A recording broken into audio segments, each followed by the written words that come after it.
Hay algo que nadie te dice sobre la muerte. No es lo que pasa después. No es lo que viene al final. Es lo que pasa en los primeros 7 minutos. 7 minutos en los que tu cuerpo y tu mente atraviesan algo que los científicos llevan décadas intentando explicar y que aún no pueden. Hoy vas a saberlo todo. Cada segundo que pasa mientras ves este video, alguien en el mundo está muriendo. Y en ese preciso instante, algo comienza. No un apagón, no una nada silenciosa. Algo mucho más complejo, mucho más perturbador. Durante siglos, la humanidad discutió qué hay después de la muerte. El cielo, el infierno, el vacío, la reencarnación.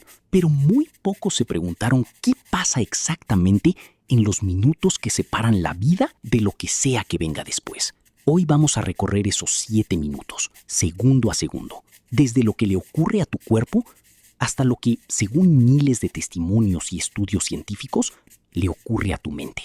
Y cuando termines de ver esto, nunca volverás a pensar en la muerte de la misma forma.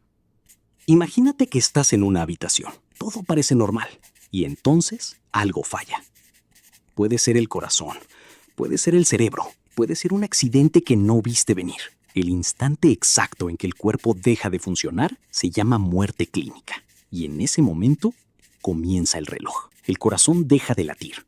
La sangre deja de moverse. El oxígeno que viajaba por tus venas se detiene como si alguien hubiera cortado una tubería. Pero aquí viene la primera cosa que nadie te dice. Tu cuerpo no sabe que está muriendo. No todavía. Las células tardan entre 2 y 4 minutos en reconocer que el suministro de oxígeno ha desaparecido. Durante ese tiempo, siguen intentando funcionar. Siguen consumiendo los últimos recursos que tienen almacenados. Son como trabajadores en una fábrica que nadie les avisó que cerró. Siguen trabajando en la oscuridad hasta que ya no pueden más. Aquí es donde la ciencia empieza a ponerse incómoda. Cuando el corazón se detiene, se esperaría que el cerebro simplemente se apagara, como una pantalla sin electricidad. Pero no es lo que ocurre. En 2013, investigadores de la Universidad de Michigan hicieron algo que cambió todo lo que creíamos sobre la muerte. Monitorizaron la actividad cerebral de ratas en el momento exacto de morir. Lo que encontraron los dejó sin palabras. En los 30 segundos posteriores a la parada cardíaca, la actividad cerebral no disminuyó, explotó. Las señales eléctricas en el cerebro se dispararon a niveles que normalmente solo ocurren en estados de vigilia máxima, como si el cerebro, en lugar de apagarse, se encendiera de golpe. Y la pregunta que ningún científico ha podido responder desde entonces es esta. ¿Por qué? ¿Por qué el cerebro usa sus últimas reservas de energía para activarse a su máxima potencia en el momento de la muerte? Hay quienes dicen que es solo química, que son reacciones eléctricas aleatorias, pero otros señalan algo mucho más inquietante. Quizás el cerebro no está fallando, quizás está haciendo algo. Ahora entramos en territorio que la ciencia oficial todavía no sabe cómo clasificar. Miles de personas que fueron declaradas clínicamente muertas y luego resucitadas reportaron algo, no sueños, no alucinaciones borrosas, experiencias, con detalles, con una claridad que describían como superior a cualquier cosa que hubieran vivido estando vivos. Esto tiene un nombre. Experiencias cercanas a la muerte. En inglés, Near Death Experiences. Y aquí viene lo que hace que estas experiencias sean imposibles de ignorar. No ocurren en un solo país. No siguen un patrón cultural o religioso. Una monja carmelita en España, un médico ateo en Ámsterdam, un niño de 5 años en Brasil, un anciano budista en Japón. Todos describieron lo mismo, una sensación de separarse del cuerpo, una luz, una paz que ninguna palabra, en ningún idioma, podía describir del todo. Y en muchos casos, una barrera, un punto al que llegaron y que no podían cruzar. Pero hay un detalle que los investigadores llevan décadas intentando explicar. Muchos de estos pacientes describieron cosas que ocurrieron en la sala mientras estaban muertos, conversaciones entre médicos, objetos que no podían haber visto desde donde estaban tendidos, detalles quirúrgicos específicos que luego fueron verificados como exactos. Una mujer en los años 90 describió las zapatillas de tenis de un enfermero que estaban encima de un armario en el pasillo, fuera de su habitación, mientras su cuerpo estaba en la cama sin signos vitales. Las zapatillas estaban ahí, exactamente donde ella dijo.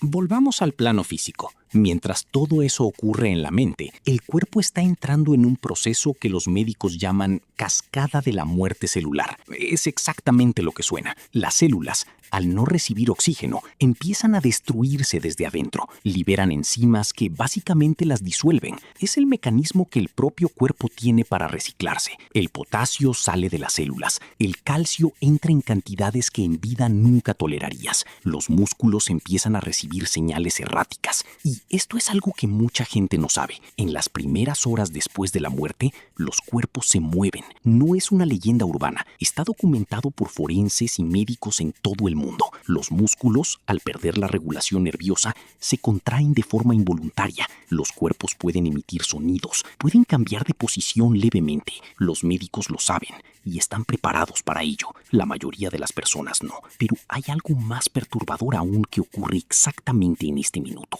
El cerebro, a pesar de todo, sigue activo.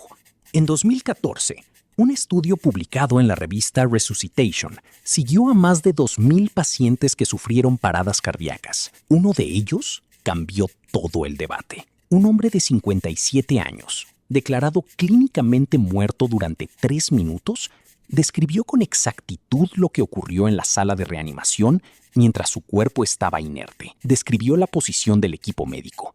Describió los sonidos específicos de los aparatos. Describió una conversación entre 2 enfermeras que estaban en el fondo de la sala. Todo verificado. Todo correcto. El doctor Sam Parnia, director del estudio, fue muy cuidadoso en sus palabras. No dijo que había vida después de la muerte. Dijo algo más preciso. Dijo que la conciencia parece continuar operando en condiciones en las que el cerebro no debería poder operar. Y esa distinción lo cambia todo. Porque si la conciencia no es solo el cerebro, si la experiencia de ser tú mismo no depende únicamente de la actividad neurológica, entonces, ¿qué es? Nadie lo sabe. Y eso, a estas alturas de la ciencia, es la respuesta más aterradora que existe. Aquí viene algo que muy poca gente conecta. Antes de que existiera la neurociencia, antes de que existieran los 7 minutos, no con ese número exacto, pero con una precisión que resulta difícil de ignorar. El libro tibetano de los muertos, escrito hace más de 1000 años, describe en detalle el proceso que ocurre en el momento de la muerte. Habla de una separación del cuerpo, de una luz, de un estado de claridad extrema, de la presencia de lo que llaman el bardo, un espacio entre la vida y lo que venga después. Los egipcios tenían el concepto del Ka y el Ba. El Ka como la fuerza vital del cuerpo. El Ba como el alma que se libera en el momento de la muerte y comienza su viaje. Los griegos hablaban del Hades, no como un infierno, sino como una transición, un umbral que todos debían cruzar. Y lo más curioso no es que todas estas culturas creyeran en algo después de la muerte. Lo más curioso es que todas describían el proceso de la misma forma. Una separación, una luz, un estado de revisión, un punto de no retorno. Las mismas 4 etapas, sin haberse conocido entre sí.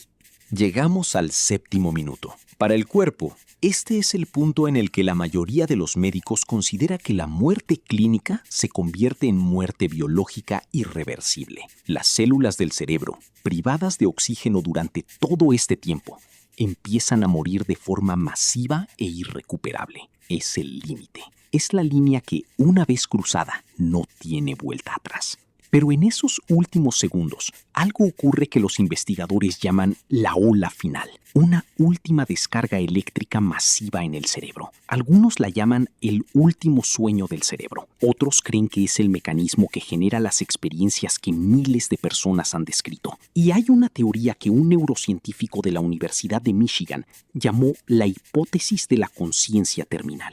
La idea es simple. y al mismo tiempo la más perturbadora de todo lo que has escuchado hoy. En el momento exacto de morir, el cerebro podría estar viviendo algo más intenso, más real y más vívido que cualquier experiencia que hayas tenido en toda tu vida. No un apagón. No el fin, sino el momento de mayor intensidad de toda tu existencia, el último instante, el más luminoso de todos. Durante milenios, la humanidad le tuvo miedo a la muerte, porque la imaginaba como el fin de la experiencia, la oscuridad, el silencio, la nada.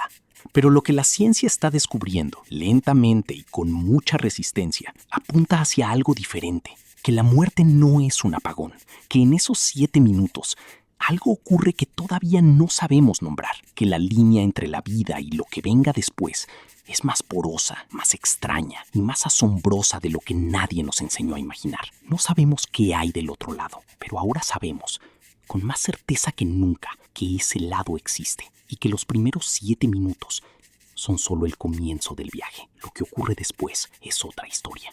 Si llegaste hasta aquí, ya eres de las pocas personas que conocen este tema en profundidad. Y tengo una pregunta para ti. ¿Crees que la conciencia sobrevive al cuerpo? ¿O crees que todo termina en el último latido? Déjalo en los comentarios. Quiero leer lo que piensas. Y si este video te hizo pensar en algo que no habías pensado antes, compártelo con alguien que creas que necesita verlo. Nos vemos en el próximo.